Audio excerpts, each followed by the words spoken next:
तुम्हाला बघायचंय तुम्हाला मळ्याला या मळेवाली भेटलीच नाही.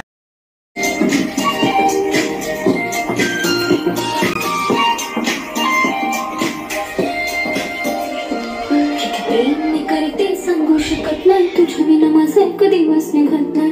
रोज रोज तुला भेटू असं वाटतं आणि इथं तुला मला भेटायला वेळ नाही. आहो जरा माझं ऐकून घ्या मला नवा फोन घेऊन द्या. फुल आहे म्हणे बँक मध्ये बॅलन्स आणि नसेल तर लोन घेऊन घ्या. काहीच विषय नाही ग होणाऱ्या बाळांची आई ग. माझं सर तुझं तू फक्त बोल तुला काय पाहिजे. सोन्याचा झुमका चांदीचं पैंजण आणि राजा थोडा तुझा प्यार पाहिजे. हे